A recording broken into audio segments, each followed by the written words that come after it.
What's up YouTube? For tonight's video we have a full Shrek team.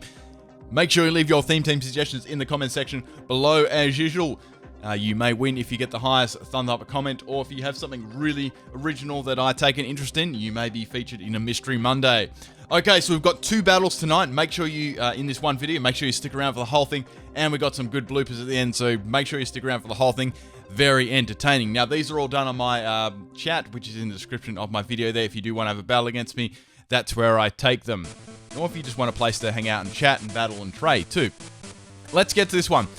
This was against Deanne, and I had another battle after this one as well. Okay, so I'm leading with my physical Zeb Streaker, which it's quite funny in Shrek. Well, in Pokemon, there's actually no real donkey Pokemon, so this was the closest thing that was used. Now, I'm running the physical set with bounce. Oh my god, that animation. And I basically just stomp on top of the Gallade there, and it lives on 2 health, and I'm going to get wrecked by close combat there. So, an amazing first turn to the battle there, and it actually turned out that the Glade was holding Life Orb, so both Pokemon fainted on the first turn, so that was rather amusing there. Now, I had Flame Charge on that to boost its speed. I gave it Adamant Nature for a little bit more like hitting power, because it isn't really very strong, and I gave it Wild Charge as well for some stat, and Facade with the Toxic Orb. Okay, so the Mighty Venonat comes out. Now, I'm just going to go for Fake Out here to break a possible Focus Sash or anything like that. I wasn't sure it could have been Everlight. I went for the Fake Out knockoff, and that's going to get rid of the Venonat there. I was expecting some sort of trolling set or bug type move that would have destroyed me. Okay, so out comes the Mighty Glaceon. Now, I don't think I can actually ever take this thing out, so it's going to go for the Frost Breath here. I'm running a max health, max attack, Assault Vest Shift Tree, and I'm still not going to be able to live that one. I've got Explosion, I've got on there as well, and I've got Seed Bomb, so it's quite an interesting set. Okay, time to bring in Shrek. Here I've got my special, this is my special Mage Champ set. I've showed this off like so many times, but each time it never fails to surprise and do funny crap. Anyway, I'm going for the Fire Blast here because I thought that would be the best well-rounded move to go for. I had Focus Blast, I thought that would be risky to go for. Okay, so it looks like it's about a 3-hit KO against the Cofrigus. Now, I don't know what set this is going to be, and I'm not really doing enough damage, so I'm going to swap it out and save it for later on. Now, I'm going to get hit by the Will-O-Wisp here. That's fine because I've got a special Persian set here. Although that is going to burn off my Focus Sash, I know that I've got an opportunity to set up a nasty plot here.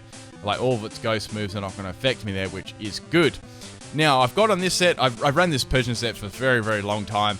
I've got the Swift on it with Technician. I've got Icy Wind for Technician as well. And I've got Hidden Power Ground for any, like, steel types that come in, too. Okay, it's really cool because I can run lots of other sets, like the special type. I can run, like, Water Pulse, too. It's got some really cool moves, as a lot of normal type Pokemon do. Anyway, going for the Hidden Power Ground here. I knew that wouldn't kill, but, man, it does some really top damage to the Dewblade there. And I'm going to go down to the Iron Head and burn damage there. So that's cool. I've put it in some sort of hitting range there to take it out, which I was happy with. Now, I thought, well, I can bring in my Nidoqueen here. This is a physical Nidoqueen, which works pretty well. I've got Hone Claws on it. I've gave it the Air Balloon, so I won't be weak to Earthquake, and I can swap into stuff like that too. The Shadow Sneak is going to pop my Air Balloon, but that's not too bad, I guess. Now, as I said, I've got Earthquake on this, I've got Hone Claws, I've got Ice Punch, and I've got Poison Jab. So, some all-round nice just coverage moves there. Okay, so expecting a Will-O-Wisp here, I'm going to have to swap out. Like, I'm going to get basically shut down completely. So I thought, let's go into my Teddiursa here. Now, I'm running a Quick Feet set, unfortunately, but I do have Facade on it still. So I thought, well, I might be able to get some sort of use out of it. I'm not sure. Like, I didn't really want to swap my Mage Champion either. I needed to, I just wanted to see what other moves it had. So I can't go for Facade. That sucks. I'm really not going to do too much damage to this thing at all. It seems very, like, physically bulky there. So I thought, let's go back into my Mage Champ, and I can start spamming, Fire Blast, because nothing's really going to want to swap into that. Now, the Cofrigus goes for Haze. Now, maybe thinking that I'm going to go for a setup move, like the Sword Dance or something like that, or any sort of setting up move there, so that's interesting. Now, I'd say it's probably going to have something like Pain Split for recovery too. I wasn't really sure. Anyway, so here I went for the Fire Blast because that was the best move I could think of going for. I nearly went for Focus Mist there, thinking, well, they definitely could swap here, but I didn't want to overpredict and lock myself into that and have to swap out again. Okay, so I'm going to have to swap out here. This is a bulky Everlight Pimpnite. I thought, well, let's swap in Teddy Ursa here. I might be able to fire off a Facade and do some like nice damage there. Okay, anyways, I can see that a Whirlpool set, so it's going to be like a trapping set, which is already really bad because I'm burned. It's going to be racking up lots and lots of damage. I love that Whirlpool animation. It looks so cool. Okay, anyways, so I'm going for the Facade here, trying to get as much damage as I can. I'm pretty happy with that one there, so it's about a 2-hit KO. Now I'm going to get hit by the Whirlpool again, and I think I'm going to nearly die the next turn here. Okay, so with the Whirlpool damage and recoil there, and all the burn damage, I'm definitely going to go down to that one. So all I've got left is my Nidoqueen and my Machamp here, so I need to take out another 3 Pokemon. So I thought, let's swap in my Nidoqueen here.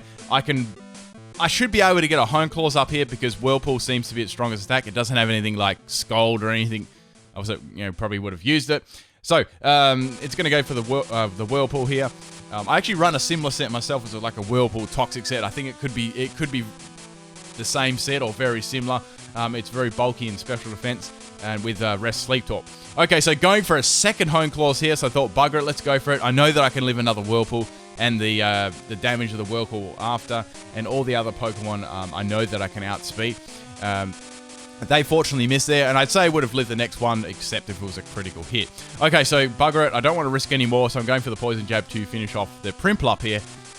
So that's out the way there. Now there's the Cofferegus that I know won't swap it, and I thought it would be the Glaceon that would come out. So going for the Earthquake here, my strongest move, and it doesn't kill. I'm like, damn, it must be like max health or something. And obviously I'm going to die to any sort of ice move. Freaking Powder Snow would have killed me. So, and we all know that crit matter. So my last Pokemon is Shrek. I'm going to lock myself into the Fire Blast here because it hits both of the Pokemon. Now, I knew it wouldn't actually outspeed Glaceon, but I thought I'd at least tank whatever hit it throws at me. I wasn't actually sure if it was... I'm guessing it was Choice Specs.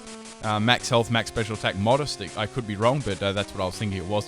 Anyway, so the Glaceon is going to go down finally.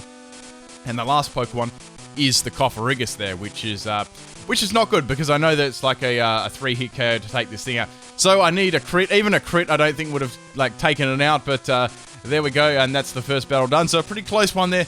At the end, I had some fun trying out some of those sets too. They were rather amusing. Would have been interesting to see what that Venonat did too. Anyway, guys, let's get to the second battle. Okay, this one was up against Glace on my chat too. I was just using the same team and such. Okay, so we have a Pachirisu lead here. A shiny one looks pretty cool. Now, this time I'm leading with my same lead here, so I thought, well, here, let's go for the Flame Charge because I want to try and boost my speed a little bit, right? And then I can get my Toxic Orb up happening, and then I can go for the Facade. Okay, now Pachirisu is going to go for the Super Fang here. That's going to take away half of my health. So I've got the Poison up here, which is good. Now the Pachirisu is going to go for the Protect to stall out my. Well, it's lucky that I did have Toxic Orbs. That wouldn't really do anything. So I'm going to get a little bit of damage there. So now I was like, okay, I can go for the Facade now. This should do some pretty decent damage. And I just miss out on the kill, which sucks. So it's going to pop a Citrus Berry there, and it's going to heal itself up again. Okay, so it's going to go for the Super Fang again here. Now, since the toxic damage is racked up quite a lot, I'm going to die the next turn. So I thought, well, I'm not going to stay in here because the Pachirisu is obviously going to go for Protect again. I might be able to save that to revenge kill something later on or go for a big Wild Charge or anything like that. Anyways, let's going into the Persian now. So they're going to go for the double Protect here, probably thinking that I'm going to go for a Fake Out, which was decent there, but I'm running a special set, so that really doesn't phase me here. So I get a free Nasty Plot here, which really changed the game, or the early game of this battle. Okay, so going for the Swift here, that's definitely going to take it out. It's actually quite powerful there. The good thing about using Swift too, it can't ever miss. It's got that, it's like Aero Ace. Anyway, so out comes the Pidgeotto here. Now, I'm going to go for the Icy Wind here, boosted, and that's basically Rip Emsy there. So it has a nice, as I said, it's got some nice moves and nice coverage on this set. All right, so out comes me. So I have to actually attack myself, which was pretty hard. Going for the Icy Wind here, and that does lots of damage there, but the Multiscale obviously saves the Dragonite there from going down in one shot. Okay, D-Knight's going to go for the Dragon Claw against me. That does really heavy damage there, and it's got leftovers as well. So here I was like, I wonder if it's got extreme speed or not. Most of the time it probably will, so I'll just stay in and see. I will have a fresh lead anyway, even if I do, and that's going to take my Persian out of there. So that's okay. I can it did really well there, taking out a couple of Pokemon there. And getting rid of Dragonite's multi-scale is always a bonus too.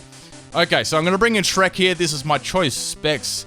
Hidden Power Ice Shrek here. So going for the Hidden Power Ice, hoping they'll stay in, which they do. I go for that. And since the multi-scale is gone, I just, guys, I literally just Shrek myself. So Dragonite's going to go down there.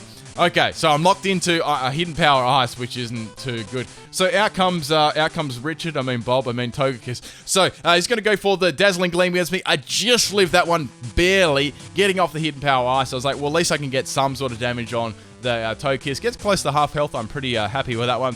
It's going to go for the Dazzling Gleam again, and that's going to take out Shrek there. So I was like, well, since I saved that Zebstrika earlier on in the game, I should be able to bring it in and go for the Wild Charge and take out the Togekiss. Right. Swapped it in, right? Went for the Wild Charge and it outsped me, so I'm like, okay, it's Choice Scarf, so that sucks.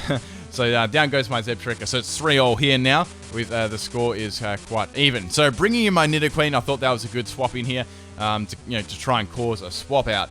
Now, I'm floating on my air balloon. Now, the Togekiss is going to stay in and still attack me. I guess they didn't have too much to swap into, and that actually breaks my air balloon, which is no good. Going for the Poison Jab here, and that's going to take out the Togekiss quite easily there with my stab move. Right, so that's down. I'm glad that thing's out of the way. Okay, so we have the Ampharos coming out here. I haven't seen a Mega either, so I was like, okay, it's probably going to be Mega Ampharos too. So this was quite a good matchup for me too, because I've got Earthquake. I was quite confident that I could nearly take this out or do very, very heavy damage to it and outspeed it. Okay, so going for the Earthquake anyway, I have no choice. I've got to get rid of this thing. And it just lives on like the tiniest amount of health, and it pops off the Agility. So I'm like, okay, this isn't too good. I need to take this thing out. So I nearly swapped then into another Pokemon, and then it went for Focus Blast. I'm like, okay, I'm glad I didn't swap there, because that's not going to be very effective, and I'm going to be able to take that out with the Ice Punch there. I almost went into another Pokemon to sacrifice it, so I'm very glad I didn't. So that's Mega Ampharos out the way there. So the last Pokemon was the Arcanine here. Now, like I said, I had a type advantage against this as well, but I thought, well, since there's an Intimidate there, I may as well swap out and bring it in maybe afterwards. Okay, so I'm going to go into my Shiftry here. So I thought, well, if it's going to go for a Flare Blitz, I may as well get some like HP, just recoil damage. That'd be nice, and plus a max health too, so that's going to be doing a lot to the Arcanine there. So I had to sack my Shiftry this time, unfortunately. I wanted to go for an explosion, but I couldn't there. Okay, so it does well over a quarter of its health. Now, I'm going to bring in my Teddiursa here. I'm going to go for the Protect, right? So I'm going to get up my Toxic Orb Quick Feet. So I'm going to go for Facade the next turn. I know there's a chance that it's got Extreme Speed, but I know that I can live in Extreme Speed on this set. Okay, so going for Facade there, going to outspeed, and it does underwhelming damage, which is interesting there. It seems to be a little bit more bulky in its set, and it's got the the Rocky Helmet as well, and I'm going to get taken out there by the Flare Blitz, so that sucks. So my last Pokemon I've got left is the Nidoqueen. I know that I'm going to outspeed it. It's a lot more invested in bulk there, and I can just go for any move as well. I can go for the Earthquake, and that was about it for this game. A nice close game there, and I got to shot. This was really good because I got to show off both battles. Got to show off all the Pokemon fairly well. Hope you guys enjoy this one. Make sure you stick around for the bloopers. They are rather funny, guys. Peace.